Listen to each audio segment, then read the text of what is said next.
Hey guys, it's Oak. I'm back again with another video. This time I'm going to show a little bit more detail on the different types of action blocks that we can use in GSE. The main reason I'm showing this is we just got the repeat blocks back, so I'm going to be revisiting some of my old sequences to try to make them a little more streamlined. I've already done so with my retribution sequence, and it seems to be performing quite well, but with that said, let's go ahead and jump in. So we go ahead and open up GSE, doing a slash GSE. We'll go to sequences, and I've made a few test sequences just so I can show you the different things and how they work. Um, so let's go ahead and to our basic test sequence, and you can see that in this sequence, I just have it having 5 different blocks. So each one of these things are called a block.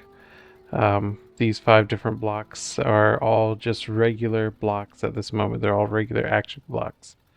I just have it saying say 1, say 2, say 3, say 4, and say 5.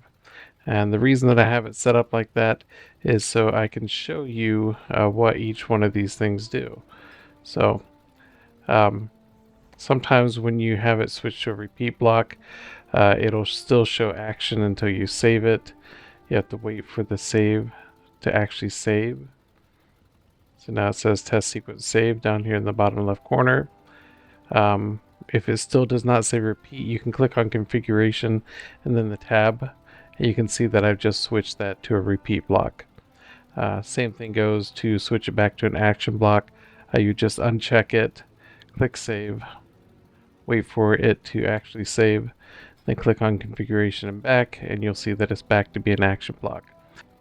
So a basic sequence with just 5 action blocks.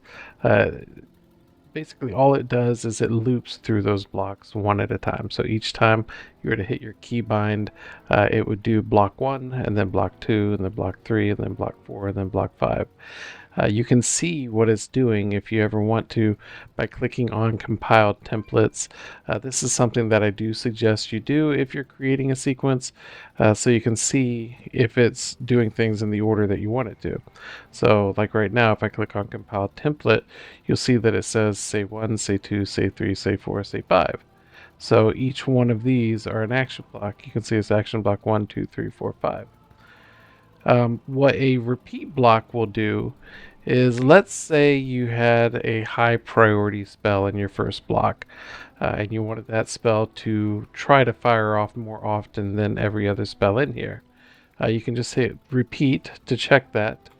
Let's say you had a repeat of 3, and what that means is it's going to fire off itself first, and then after 3 other blocks, it's going to try to fire off again.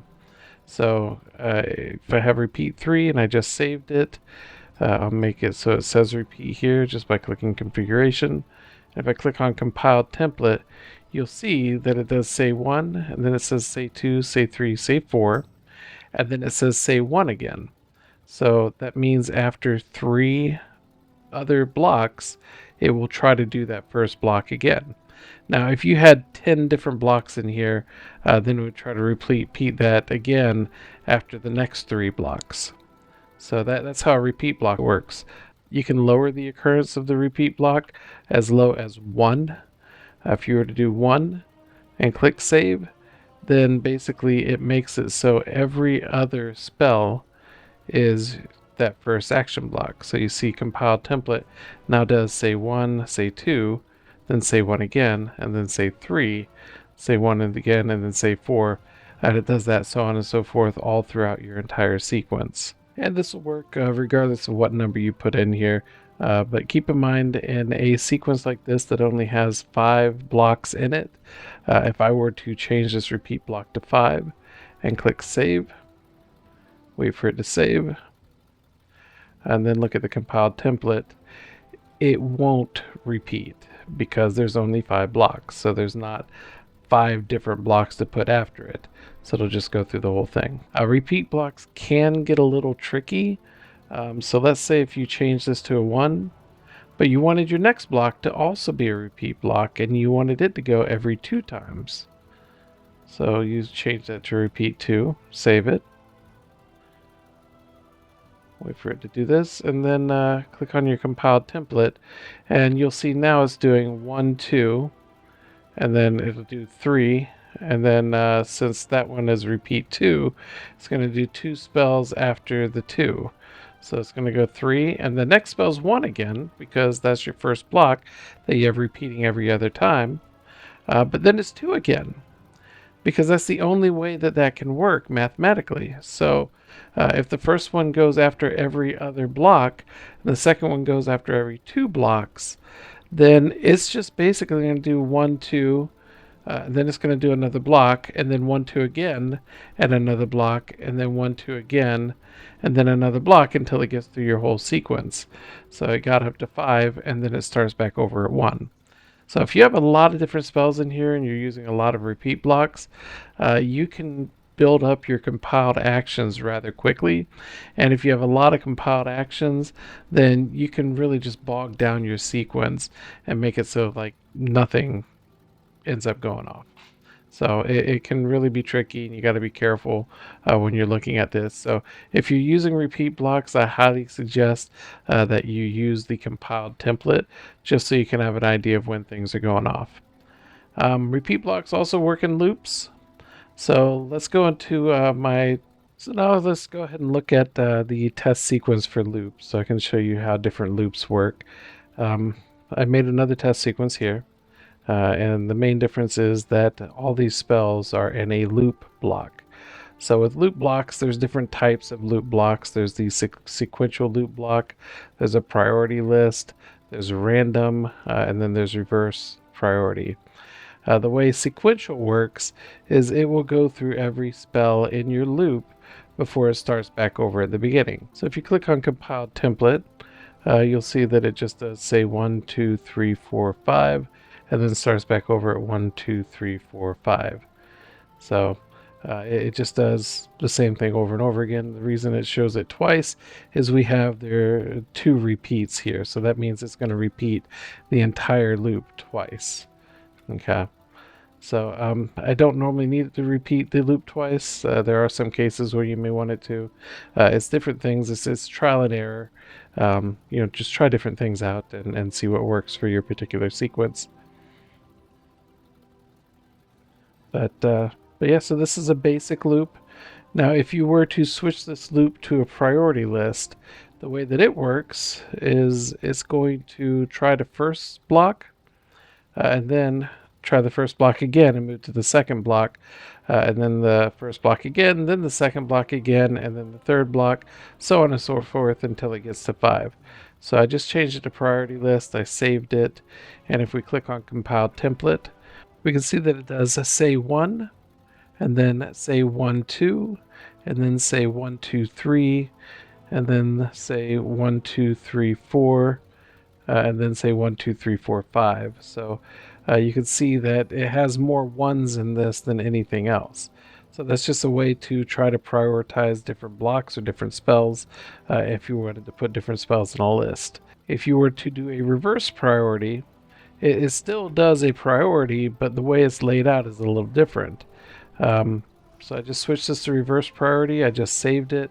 But if we look at the compiled template, now it does 1, then it does 2, 1, then it does 3, 2, 1, then it does 4, 3, 2, 1, and then finally 5, 4, 3, 2, 1. So it's basically doing the same thing, except it's counting down from the highest number instead of counting up. So that's how a reverse priority works. Random, I have never used random, but if we do a compiled template for a random, you'll see that it just mixes up all the different things in the sequence. So in this case, it randomized it to 5, 1, 3, 2, 4. So it just randomized it. If you hit compile template again, now it says 2, 1, 5, 4, 3. So each time it goes through the sequence, it changes the order of the spells. So the possibility is that it may not hit your spell that you want to go off very often. It might do a different spell instead. So random is I don't know why anyone would use it. I've not seen an example of a use for that, but it's there. So if you can think of an example of using it, try it out. Let me know. Let me know. I'd love to see, where that would be useful. Now, if you were to put a repeat block within a loop, let's say we put a repeat block here, and we wanted this to repeat after every 2 spells, so 2 blocks after it. We click on compiled template, and now we see that it does 1. And because it's in a priority list already, then it's going to do 1, 2. And it's going to do 1, 2, 1, 1, 1, 1, 1, 1, 1, 1, 1. And then finally 3, 4, 1 again, 1, 1, 1, 1. 1, 1, 1. So this is showing how sometimes using a repeat block, you can end up with a mess. So we got all the way up to 59 compiled actions because we put a repeat block inside a loop. So it's not only is it prioritizing this loop as a priority list, but then it's also repeating this block over and over again within the loop. So it really messes things up. So you can see how this went from being only 15 actions to putting a single repeat block in there, that now that repeat block brings it all the way up to 50, my eyes are bad, 58 actions. So yeah, it's a lot of actions, or 59 actions. Look at that. So one thing you could say is that first block is gonna go off like crazy. So if that's something that you want to happen, go for it. Just keep in mind that you are now hitting your sequence key 59 times to get through the entire sequence. So I would not suggest this. Now what you can do is, let's say you just wanted to add a regular block. So because I've had loop as the first thing in this sequence, and I clicked on the add block, it's actually going to add the action block after the loop. So now I have this new action block here. I'm going to move the action block back to being in front of the loop. And let's say we want this to say A. Okay. So let's go ahead and save this. Wait for it to show up as saved. And then click on our compiled template. And you can see how that A is going to work. So the A comes first. And I'm just going to change this just for visibility purposes back to just a sequential loop, so we don't have all of these things in here. So let's go ahead and save it and look at our compiled template again. Alright, so you're going to see that it has 6 actions. All it does is put the A in front of that loop. Now if you wanted that A to repeat, let's say you wanted to repeat after every 3rd spell, let's click save. Wait for it to save. And then do the compiled template. Now you can see that it does A, and then it does 1, 2, and then A again, then 3, 4, and then A again, and then 5. Now this will combine pretty well with a priority loop. So if you put this here in the priority loop, because you don't have your repeat block in the priority loop, it's not going to go crazy and try to say A all the time. It's still just going to say A after every 3rd spell. So if we save that and then we look at our compiled template, you can see now it's only 23 actions, which is not too bad. It's going to do say A, and it's going to do 1, and then 1A2, and then 1A2, 3, and then A 1, 2, 3, 4, and then A 3, 4, and then A, and then 5. So it's basically throwing your repeat block within that priority loop. So ways that things like this can be used are, let's say it was with a Retribution Paladin and you wanted your Holy Power Spender to go off a lot. You could do a repeat block as opposed to doing a priority list. I have rewritten my Retribution Paladin sequences to use repeat blocks instead of priority lists, and they are working quite well. You can get them on wago.io. You can also go to the GSE United Discord or even Wild Lazy Macros. But the Discord and Wild Lazy Macros basically aim you to wago.io for the import link. So you can always just go straight to Wago and get it. But with that said, that's just a basic tutorial of what the different types of action blocks are. Um, there is another type of action block in here, and what this other type of action block is called a pause block.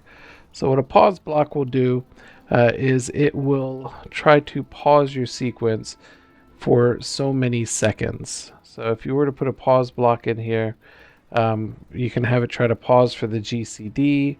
You can try to pause it for X amount of macro clicks or for milliseconds.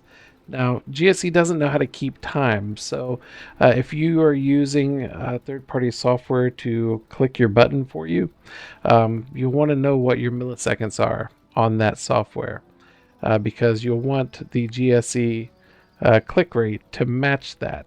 So what this will do is it's going to use your MS click rate to help try and decipher, what a second actually is, depending on how many times that button is clicked. So let's say you wanted to pause it for like 1,000 milliseconds, right? You'd save it, and then it's going to try to pause after this first block for 1,000 milliseconds before it moves on to the next thing. I can see how this could be useful for, say, maybe a rogue or a like a feral druid, where you have combo points that you're trying not to blow right away. But I personally do not use pause blocks in my sequences, but they are there if you can find a use for them. But yeah, that's all I wanted to show you today. I have been very busy in game and in real life. I do work full time, so trying to find a lot of time after work to keep up with my character, raid, do delves, do mythics and whatnot. My personal character, I got them up to 602 item level, and I haven't even raided yet. We're supposed to be raiding tonight, actually, so it's Friday. My raid nights are Friday evening, so I just wanted to see if I can throw a video together, just so you guys have some more information, some more tutorials to go off of, and to try to help you be able to create these sequences yourselves. So if you have questions, I'll have some links in the description of where you can find help. You can also comment down below. If you like the video, please hit the thumbs up button. If you like videos like this and you want to see more from me, please subscribe. If you want to be notified for the next video, hit the notification bell. And as always, feel free to comment down below. I love reading all the comments. So thank you very much for watching, and I hope you have a great day.